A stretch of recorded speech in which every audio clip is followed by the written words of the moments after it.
Salut les amis, alors ici je vous parle de Jacob, hein, et puis de qu'est-ce qu'on est devenu, hein, nous les tribus d'Israël, hein, depuis ce temps-là. Donc Dieu avait donné la puissance à Jacob, hein, vous lirez dans Jérémie tout ça, ou dans Ésaïe, hein, il avait donné ces 12 tribus, il avait dit déjà à Abraham, il avait dit toutes les nations de la terre seront bénies en ta postérité. Dieu il a donné la puissance à Jacob, qui sont les 12 tribus d'Israël, et on sait que à Manassé et Éphraïm, il avait donné la puissance, euh, une puissance coloniale à partir de 1800, où ils ont reçu les bénédictions à partir de 1800, parce qu'elles ont été retardées pendant 2500 ans, les bénédictions. Bon, là, il y a une brochure qui explique ces choses, hein. Quand Dieu il avait dit que s'ils obéissaient pas, ils seraient châtiés 7 fois plus, etc. Et bon, il y a l'histoire d'un temps, des temps, la moitié d'un temps, les années converties en jours, ou les jours convertis en années. Bon, on était à 2500 ans, ce qui donnait le début du 19e siècle, où les nations anglaises et américaines ont pris toute leur puissance, et ils dominaient les mers, ils avaient beaucoup de... Par exemple, l'Inde était anglaise, bon, des choses comme ça. Bon, maintenant, ils ont perdu leur bénédiction, parce que ces nations se détournent de Dieu de plus en plus, hein. Et les péchés dont il est question sont marqués dans la Bible, hein. Alors écoutez-moi bien. Dieu dit, il a dit à Jacob, hein, mais si tu n'obéis pas à la voix de l'Éternel ton Dieu, si tu n'observes pas et ne mets pas en pratique tous ses commandements. Alors, est-ce que les églises enseignent les commandements de nos jours? Parce que là, c'est pareil, on peut en parler de ça, hein.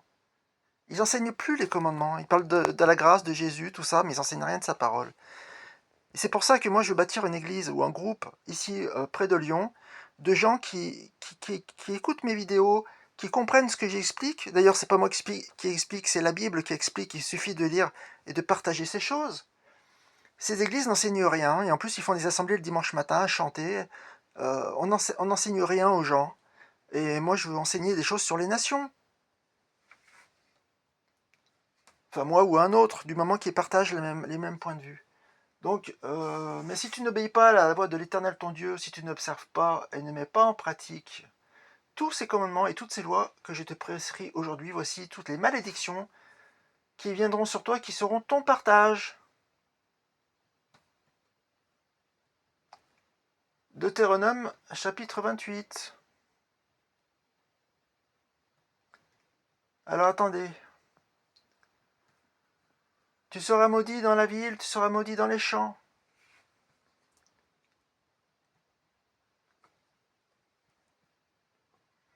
Alors dans la Genèse 3, versets 16 à 17, Dieu il avait dit à Ève, puisque tu as écouté la voix de... Non, à Adam, pardon. Puisque tu as écouté la voix de ta femme et que tu as mangé de l'arbre au sujet duquel je t'avais donné cet ordre, tu n'en mangeras point, le sol sera maudit à cause de toi. C'est à force de peine et que tu en tireras ta nourriture tous les jours de ta vie. Dieu punit. Dieu est amour, évidemment, Dieu est amour, c'est très, très grand amour. Et, et il apporte des lois de paix. Ces lois ne sont pas des lois pour nous faire souffrir. Il ne veut pas qu'on soit esclave du péché. Il ne veut pas qu'on soit esclave des péchés, tiens. La repentance envers Dieu. La repentance envers Dieu. Sommes-nous repentants? Connaissez-vous la différence entre la repentance selon Dieu et la tristesse selon ce monde, le monde? Cet article pourrait changer votre vie de manière significative. Les églises n'enseignent pas la repentance. Elles parlent de Jésus, mais elles n'enseignent pas la repentance. Donc, pourquoi je vous mets cette image-là? On voit des rois anglais, des princes anglais. À l'époque, ils étaient très distingués, les gens. Il y avait une autorité à cette époque. Il y avait du respect des choses. Bon, il y avait beaucoup de sévérité aussi, peut-être trop, hein. Euh, j'ai lu des histoires, là, franchement. Je ne sais pas si vous connaissez Alfred de Vigny. Servitude et grandeur militaire. à l'époque de Napoléon. À l'époque, la vie d'un homme pouvait être brève, hein, très brève. Je peux vous le dire. Vous finissiez à l'armée, et parfois vous vous faisiez tuer.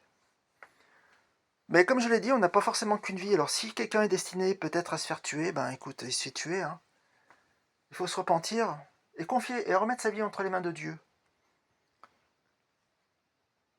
Donc il dit à l'homme, puisque tu as écouté la voix de ta femme, que tu as mangé de l'arbre duquel je t'avais donné cet ordre, tu n'en mangeras point.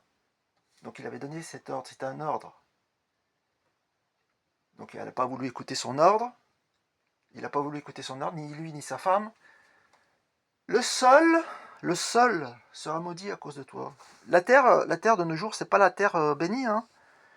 Elle est dure, la terre de nos jours. Hein. C'est pas du terreau. Hein.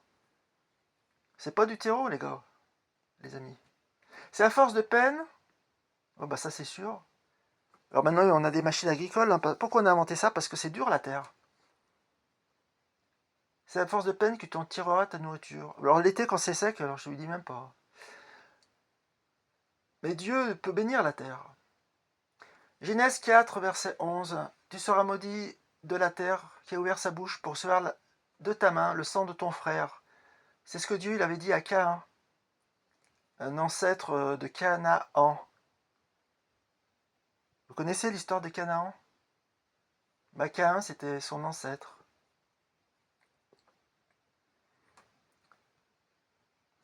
Genèse 5, 29, il lui donna le nom de Noé en disant « Celui-ci nous consolera de nos fatigues et du travail pénible de nos mains, provenant de cette terre que l'Éternel a maudite. » Il l'a maudite parce que l'humanité n'a pas écouté sa parole.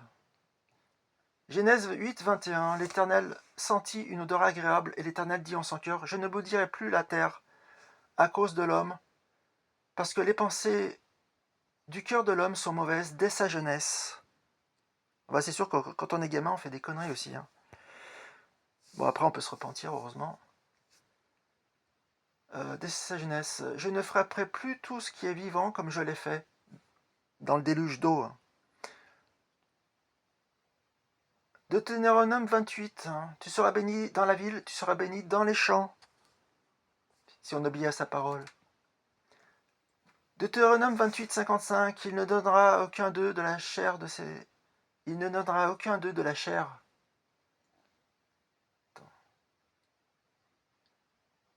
Ouais, bref, ça n'a rien à voir ce verset. 1 Roi 17. Élie le Tishbite, l'un des habitants de Galade, dit à Akab, l'Éternel vivant, le Dieu d'Israël, dont je suis le serviteur, il n'y aura cette année ni rosée ni pluie, sinon à ma parole. Sinon à ma parole.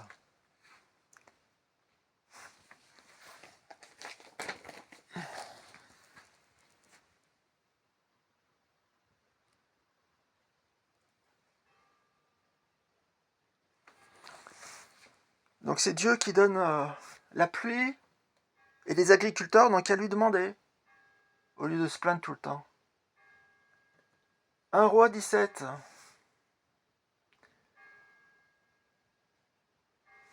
Non, ça c'est autre chose, c'est un autre sujet. Proverbe 3, 33, la malédiction. C'est pourquoi la malédiction dévore le pays. Et ses habitants portent de la peine de leurs crimes. C'est pourquoi les habitants du pays sont consumés. Il ne reste qu'un petit nombre. C'était plutôt Ésaïe 24, là. Ésaïe 43, c'est pourquoi j'ai traité en profane les chefs du sanctuaire, j'ai livré Jacob à la destruction et à Israël ses outrages. Oui, Israël a vécu des choses difficiles dans son histoire.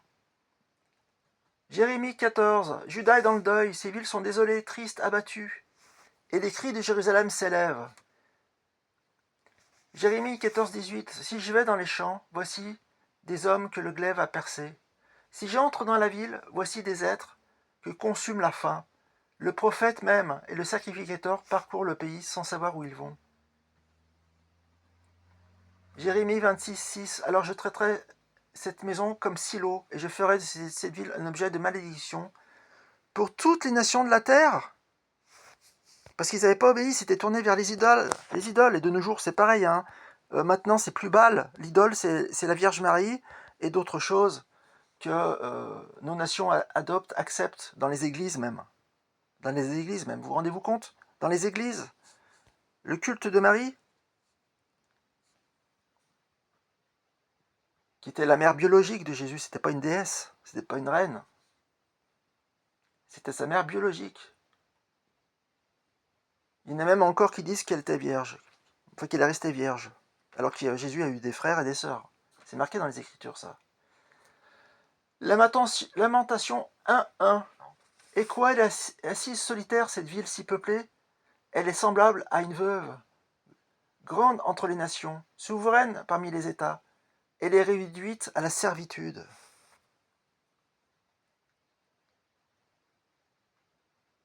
Lamentation 5:10. Notre peau est brûlante comme un four par l'ardeur de la faim. Ils ont subi la famine. Hein. C'était terrible, hein, à l'époque de Babylone. C'est le prophète Jérémie qui parle dans le livre des Lamentations. C'était à l'époque du roi de Babylone qu'il avait livré la ville à la famine. C'est terrible, c'est horrible. Mais les châtiments peuvent être terribles et horribles pour nous réveiller. Malheureusement, est-ce qu'on se réveille? Est-ce qu'on se réveille? Est-ce que les nations se réveillent? Vous voyez là le trône du couronnement des rois d'Angleterre et d'Écosse. Cette pierre-là, c'est le prophète Jérémie qui l'aura amenée pour accomplir une des prophéties qui est dans le prophète Jérémie, par rapport au couronnement des rois d'Israël jusqu'au temps de la fin. Il y aurait des rois israélites sur le trône. Jusqu'au temps de la fin, jusqu'au retour du Christ, il y aurait des rois israélites sur le trône, et le trône, il est là. Et c'est par la descendance anglaise que cette promesse s'accomplit encore de nos jours. C'est pas en Juda n'est plus... Il n'y a pas de... De toute façon, les Juifs, ils ont été déportés à Babylone, donc ils n'ont pas pu garder d'être assis sur le trône tout le temps.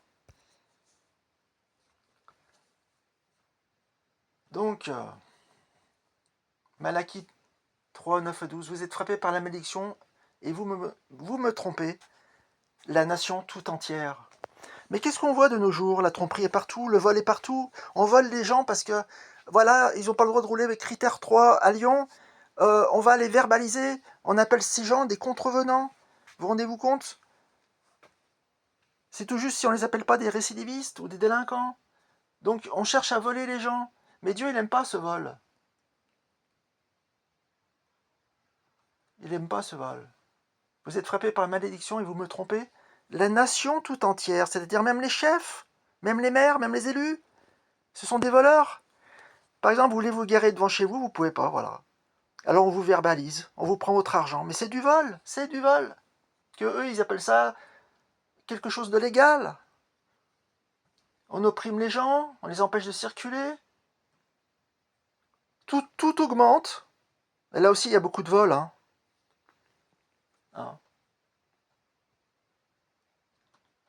J'ai été acheter du bois à Bricoman, une des planches de sapin. Qu'on me dise pas que ce sapin vient de Russie. Bah, le